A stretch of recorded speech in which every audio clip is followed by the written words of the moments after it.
আমি কাউরে অনুরোধ করি না আমার ভিডিও দেখানোর লিগে। আজারে পেঁচাল না পেরে চলেন, শুরু করা যাক আজকের ভিডিও। আজকে আলোচনা করব আজারা পাবলিক চ্যানেলের সুপরিচিত মুখ কাবির ফয়সালকে নিয়ে। কাবির ফয়সাল একজন বাংলাদেশি কন্টেন্ট ক্রিয়েটর ও সামাজিক মিডিয়া ব্যক্তিত্ব।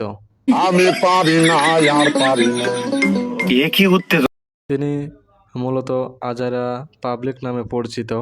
তিনি তার ব্যতিক্রমী কন্টেন্ট, হাস্যকর উপস্থাপনা এবং লোকাল হিরো চরিত্রের মাধ্যমে জনপ্রিয়তা অর্জন করেন। খবরদার লোক সমাজের মত কইস না, সংসারে তীব্র অশান্তি। সামাজিক মিডিয়া কন্টেন্ট নির্মাতা কবির ফয়সাল তার ভিডিওগুলোতে হাস্যরস, সামাজিক বার্তা এবং কাব্যিক ডায়ালগের মাধ্যমে খবরদার লোক সমাজের মত কইস না, সংসারে তীব্র অশান্তি। লোকাল হিরো চরিত্র অভিনয় করে সমাজের বিভিন্ন সমস্যা ও বাস্তবতা তুলে ধরেন। তার কন্টেন্ট প্রায় স্থানীয় ভাষা ও সংস্কৃতির প্রতিফলন দেখা যায়, যা তাকে সাধারণ মানুষের কাছে জনপ্রিয় করে তুলেছে।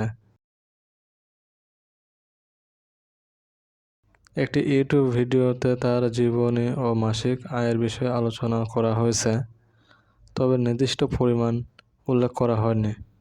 তবে তার জনপ্রিয়তা ও কন্টেন্টের ভিত্তিতে অনুমান করা যায় যে তিনি সামাজিক মিডিয়া থেকে উল্লেখযোগ্য পরিমাণ আয় করেন। খবরদার লোক সমাজের মত কইস না, সংসারে তীব্র অশান্তি। কবির ফয়সালের ইউটিউব চ্যানেলে বিভিন্ন ধরনের ভিডিও আপলোড করা হয়, যার মধ্যে ব্লগ, নাটক ও সামাজিক বার্তাবাহী কন্টেন্ট।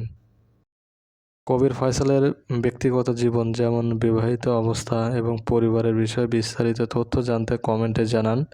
পরবর্তীতে আমি আবারও তার ব্যক্তিগত এবং পরিবারের আয়, ইনকাম সকল নতুন আরও একটি ভিডিও করব যদি আপনারা চান।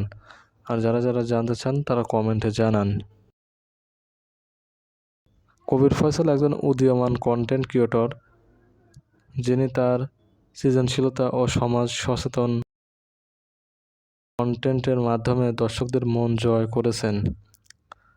তার কাজের মাধ্যমে তিনি সমাজের বিভিন্ন দিক তুলে ধরেন এবং দর্শকদের সচেতনতা সৃষ্টি করেন। আমি পারি না আর পারি না। কি উত্তেজনা!